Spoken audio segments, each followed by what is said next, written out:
Manhattan mornings always begin with a quiet light. Through the windows of our luxury condominium along Park Avenue, the sunlight shimmers golden, like a Turner painting. In the corner of my studio, where my art supplies are arranged, my son Oliver is painting again this morning. "Mom, look! I painted a blue elephant today." Oliver holds up his painting with a beaming smile.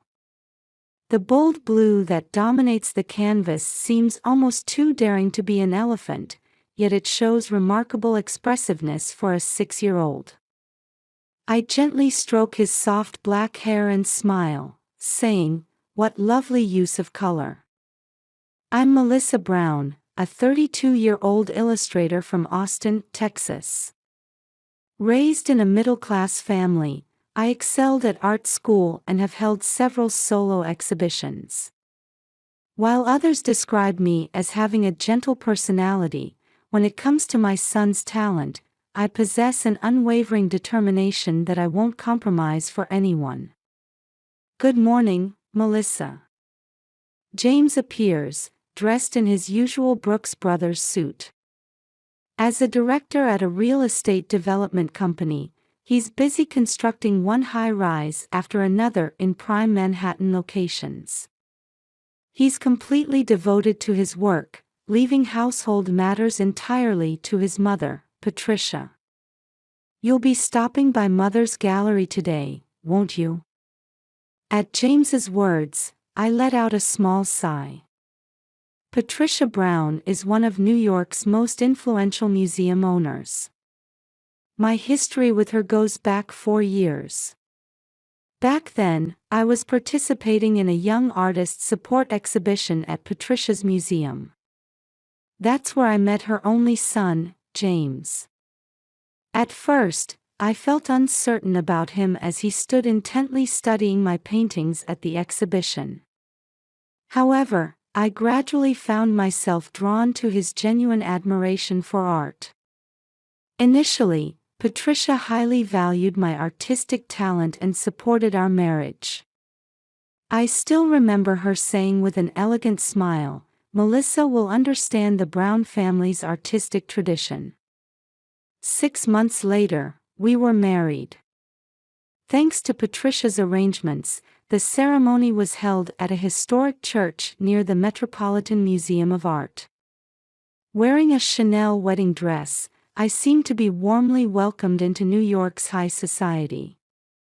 However, after Oliver was born and his remarkable talent became apparent, Patricia's attitude gradually began to change. While maintaining the image of a refined lady devoted to charitable activities in public, her perfectionism and desire for control became increasingly evident, especially regarding her grandson's education. He should be learning classical techniques properly. This free expression for children is nothing but negligence. Every weekend, we invariably spend time at Patricia's museum. Each time, she lectures me, indirectly but persistently, about the right way to guide Oliver's talent. James believes everything his mother says is absolute. Though he acknowledges my talent, he always shows indecision when caught between his mother and me. He keeps saying, "Mother only wants what's best for you," but each time I hear those words repeated, the anxiety in my heart grows larger. On the surface, we appear to be a wealthy, harmonious family. From our luxury apartment along Park Avenue, I work from home as an illustrator while dedicating myself to nurturing Oliver's talent. On holidays, we enjoy picnics in Central Park, shop at Whole Foods, and sometimes treat ourselves to family dinners at Le Bernardin. But beneath this seemingly perfect life, I could sense something slowly becoming distorted. Lately, in particular, Patricia's reactions to Oliver's paintings have become even more severe than before. Something cold has taken residence in her eyes. Still, I want to let Oliver's talent develop freely. I believe true art resides in pure expression unfettered by conventional concepts, just like his blue elephant. The Manhattan morning sun continues to gently illuminate Oliver's painting on the easel. Around the time Oliver turned 5, our lives began to change gradually. It started with a single painting he created. Using a new set of paints he received for his birthday, Oliver painted a scene of Central Park. The trees bathed in spring sunlight, people resting on benches, doves soaring through the sky. It captured a moment of light and shadow that even adults would find challenging to express. Oh, how wonderful! Upon seeing the painting, Patricia's eyes lit up, momentarily forgetting her usually cold demeanor. However, from that moment on, her interference gradually intensified. Oliver, try copying this painting now. One day, Patricia brought a print of a classical landscape. Oliver, though hesitant, tried to paint as his grandmother instructed. But his free expression gradually diminished, replaced only by formal techniques. Free expression is important, but fundamentals come first. Melissa, your teaching methods will ruin Oliver's talent. Patricia's words always began with criticism. My educational approach was negligent and irresponsible, she'd say. But Oliver was different. He showed his most vibrant expressions when painting according to his own sensibilities. During this time, Oliver's work won the grand prize at a local art exhibition, making him the youngest recipient ever. The New York Times featured him as a young prodigy, praising his talent.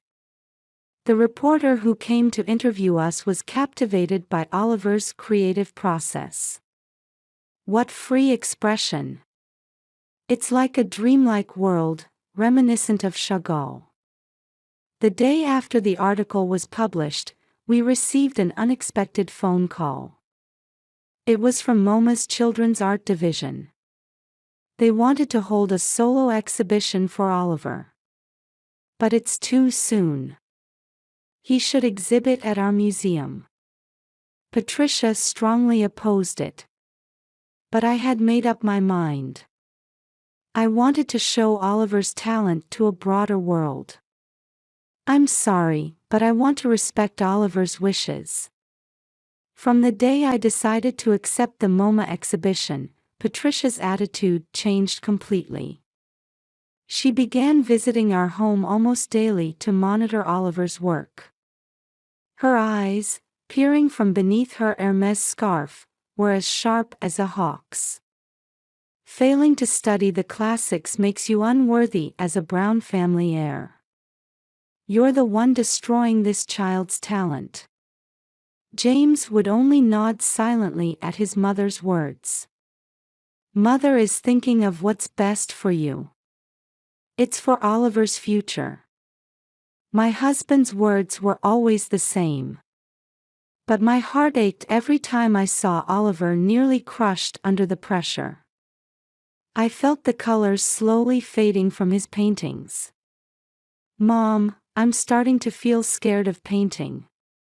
One night, Oliver confided this to me softly. At that moment, something changed decisively within me. I couldn't compromise with anyone when it came to protecting my son's talent, even if it meant confronting my husband. It's okay, Oliver. Mom will definitely protect you. The setting sun streaming through the studio window tinted Oliver's tears golden. In that light, he gave a small nod. At that moment, I didn't know that this resolution would lead our family toward an unimaginable fate. The following weekend, Patricia suddenly convened a museum board meeting. Under the magnificent chandelier, as New York's high society elite gathered, she stood up gracefully. I am planning a special exhibition for my grandson, Oliver Brown. Dressed in a Chanel tweed suit, she smiled as if assured of victory. "Melissa, don't you agree? This museum is the best place to nurture Oliver's talent." The board members' gazes turned to me all at once. I could feel clear pressure in their looks. Patricia continued without waiting for my response. "Everything is already arranged. Starting next month, we'll hold master classes every Saturday, and we've invited specialists from Italy to teach classical techniques." I decline. Silence dominated the room. Patricia's expression seemed to freeze for a moment. "I want to nurture Oliver's talent in a freer environment. Through his solo exhibition at MoMA, his own expression." "Melissa." My husband's voice echoed through the venue. James stood beside his mother, looking at me accusingly. "You don't understand mother's kindness or the Brown family tradition." From that day on, the atmosphere at home changed completely. Patricia's visits became even more frequent, sometimes staying from early morning until late at night. And she always forced Oliver to practice classical techniques. You know, Da Vinci had already started anatomical sketches by age 6. Surely you can put in that much effort. Her hand on Oliver's shoulder appeared gentle but somehow intimidating. I noticed my son's expression growing darker day by day. The once vibrant colors in his paintings gradually became dull. Free lines became rigid, and original compositions turned formulaic. It was as if Oliver's heart was slowly turning gray. At night, I began secretly visiting my son's room to paint freely together. It was our small act of rebellion. "Mom, I really want to paint different kinds of pictures.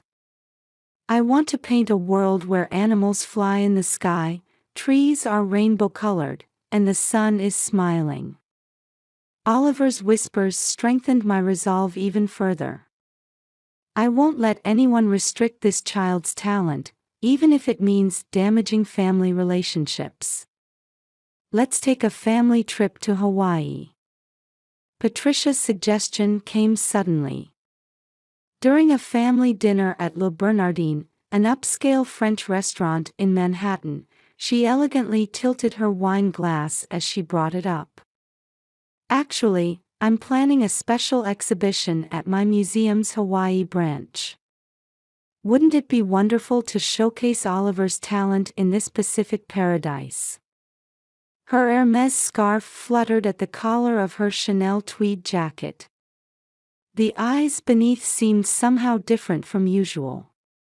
"I've already arranged everything, the airline tickets and hotel. First-class travel, so Oliver will be comfortable." I instinctively felt something was off. For the past few weeks, Patricia had strongly opposed Oliver's MoMA exhibition, visiting our home almost daily to force classical technique training. For her to suddenly suggest a Hawaii trip. But I couldn't find a reason to refuse. James said he had already taken time off work, and Oliver's eyes sparkled as he said, "I want to paint the Hawaiian Ocean." "Yes, let's go since you've arranged it." When I spoke those words, a small warning bell rang in the depths of my heart. On our third day in Hawaii, we visited Kilauea volcano. A rumbling like Earth's heartbeat echoed from the Halemaumeu crater. Tourists gathered at the viewing deck, taking photos and videos of the magnificent natural spectacle with their smartphones and cameras. Oliver had opened his small sketchbook and was intently sketching the smoke rising from the crater. His profile looked so alive, as if freed from the pressure he'd felt in Manhattan. "Oliver, come here. The view from that observation point is even more spectacular." Patricia suddenly called out. Her voice was higher than usual, and there was something desperate about her manner. I instinctively tensed. As we approached the edge of the viewing deck, Patricia's behavior became increasingly agitated. Her Hermes shawl fluttered in the wind, and her usually perfectly styled hair began to dishevel. This child keeps betraying our expectations. At the sudden shout, surrounding tourists turned to look. In Patricia's eyes dwelt a madness I had never seen before. Not studying classics, ignoring family traditions, and painting such childish pictures. You're a disgrace to the Brown family. It happened in an instant. Patricia grabbed Oliver's arm and tried to push him toward where the lava was visible. I reflexively jumped in and embraced my son. What are you doing? Be quiet. You're the one ruining this child's talent. Patricia's expensive shawl caught on Oliver's paint set. She lost her balance and stumbled backward. Mother is right. Oliver's talent needs to be guided in the proper direction. My husband's words echoed on the cold wind. I held my son tightly, my eyes wide. Then, an unexpected turn of events occurred. With the momentum from trying to push Oliver, Patricia's body tilted sharply. Her Hermes shawl billowed in the wind, and her body floated over the viewing deck's railing. Screams rang out. Patricia's body hung suspended, caught on a railing protrusion. Below her feet, a hellish deep valley gaped open. Tourists pointed their phones, screamed, and some ran to call for help. James suddenly came to his senses and ran toward his mother, calling her name. I stood frozen, holding Oliver tightly, watching the scene unfold. The warm Hawaiian wind slowly circled around us, as if time had stopped. Patricia hung suspended, staring at us with a terror-twisted expression. In her eyes floated an emotion I had never seen before. Was it hatred, regret, or something else? At that moment, I realized. Before coming to the viewing deck, Patricia's behavior had already been different from usual. At the breakfast table, she hadn't eaten a bite, just clutching her coffee cup. And when leaving the hotel, she had taken an old album she never usually brings out. Let's take a photo, she had said, asking the room maid. Now I understood her expression then. She had been trying to leave one last family photo. The metal of the viewing deck was hot from Hawaii's strong sunlight. The red glow of lava cast our shadows in an eerie dance. Hot wind from the crater violently shook Patricia's shawl. Help me. Melissa. Suddenly, her voice rang out. It was weak, unlike anything I'd heard from her before. The edges of her Hermes shawl had already started to singe. James tried to lean over the railing but was stopped by security guards. Oliver trembled in my arms, watching his grandmother. My paintings. I should have painted the way Grandma wanted. At those words, I held my son's shoulders tightly. No, Oliver. Your paintings are your heart itself. Don't let anyone deny that. The sound of sirens could be heard in the distance. The volcano's rumbling grew louder, and black smoke began to cover the sky. Tourists had already started evacuating. Patricia's fingers began slipping from the railing, one by one. Her perfectly manicured nails lost their shine as they slid. Patricia trembled slightly as she hung there. Her Hermes shawl was already in tatters, and her expensive Chanel suit had turned gray from the volcanic smoke. Around us, dozens of smartphones recorded this shocking scene. Tourists rushing to post on social media, people calling 911, and others standing dumbfounded. All would remember this moment forever. "Mom, is Grandma?" At Oliver's small voice, I hugged him tightly. He still clutched his sketchbook, where half a volcano landscape remained drawn. The rescue team arrived 10 minutes later. They immediately began preparing rescue harnesses. Black smoke had already started swirling around Patricia. "Ma'am, just a little longer. Please hold on." As the rescuer's voice rang out, Patricia looked at us. In her eyes floated an emotion I had never seen before. It wasn't fear or hatred, but the color of deep regret. "Melissa. Oliver. I."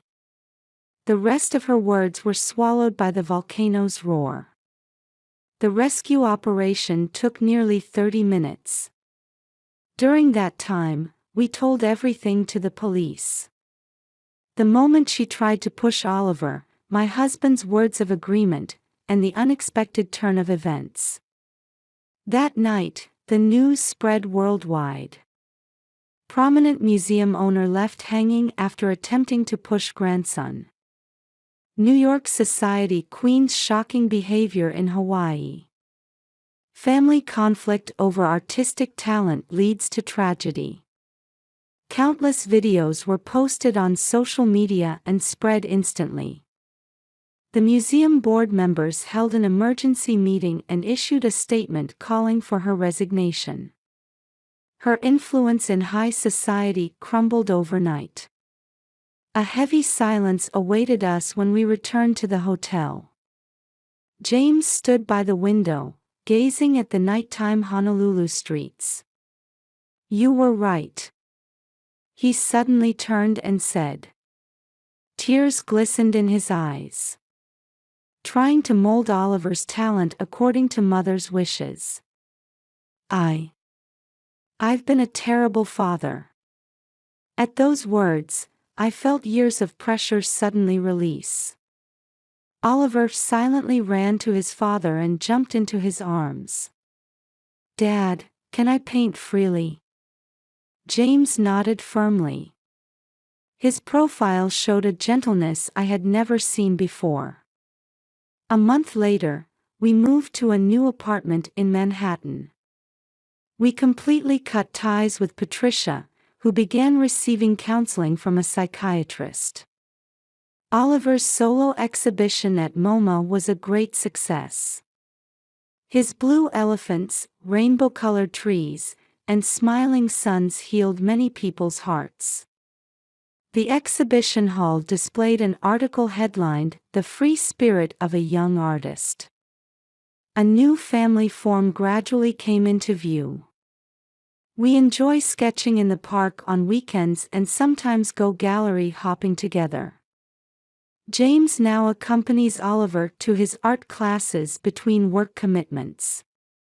A year has passed since then. Morning sunlight streams into our studio facing Central Park. Oliver is now 7 and enjoys even freer expression. "Mom, look. Today I painted a world where purple rain falls." When I turned around at my son's voice, there was an imaginative landscape spread before me. Purple raindrops were falling on a rainbow-colored city, with a red moon floating in the sky. Next to him, James smiled gently. Patricia's letter arrived that morning.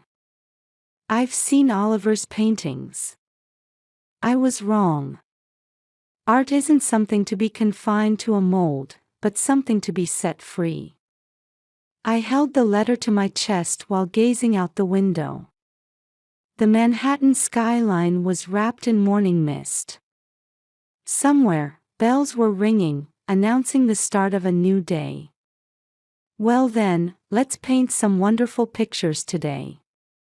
At my words, Oliver nodded with a beaming smile. At that moment, the light streaming into the studio seemed to gently embrace our family, as if bestowing a blessing. The MoMA curator's eyes sparkled when he saw Oliver's new work. This is remarkable progress. I can see genuine technical advancement within the free expression. The exhibition room walls displayed Oliver's works chronologically. The change was clear to everyone's eyes, from the rigid paintings before the Hawaii incident to the current free expression. Talent can't be nurtured through force, can it? I quietly nodded at the curator's words. When I turned around, Oliver was running his brush across a new canvas. His expression was bright, without a trace of the anxiety that once shadowed it. James had changed too. He revised his work style and now works from his home office 3 days a week. Oliver's latest works are always displayed on his desk. Family time really is the most precious thing. He often says this while looking at Oliver's sketches. There was now a father with his own will, no longer showing his mother's influence. Patricia continues treatment with her psychiatrist. Her letters arrive once a month. Initially filled with apologies and regret, they gradually took on a more peaceful tone. Art truly has the power to free people's hearts. That's what was written in her recent letter. Those words carried the resonance of a soul released from years of obsession. We're now building our own life in our new Upper West Side environment. We buy fresh bagels from the bakery in the morning and enjoy picnics in Central Park on weekends. Oliver's new art class friends genuinely enjoy his creative expression. There's always something new to discover when painting with Oliver, his female classmate says with sparkling eyes. We've also started workshops at the museum. Teaching children the joy of free expression has become a new source of happiness for us. Melissa, let's record this exhibition on video. James raises his smartphone. Unlike when that video from the volcano went viral around the world, now it's to record moments of happiness. Spring sunlight fills the exhibition room, gently illuminating Oliver's paintings. The works hanging on the walls depicted the dreams of a boy who had gained the wings of imagination. Red moon, purple rain, blue elephant. They were all testament to a liberated soul. Hey, Mom. Oliver calls to me. Next, I want to paint a family portrait. With Dad, and Mom, and me, everyone smiling. At those words, tears welled up in my eyes. Yes, this was the form we had been seeking. A new family shape, bound by genuine affection without being confined to any mold. Outside the window, Manhattan streets are filled with their usual vitality. But in our hearts, the world had definitely changed. Toward a freer, warmer, more beautiful world.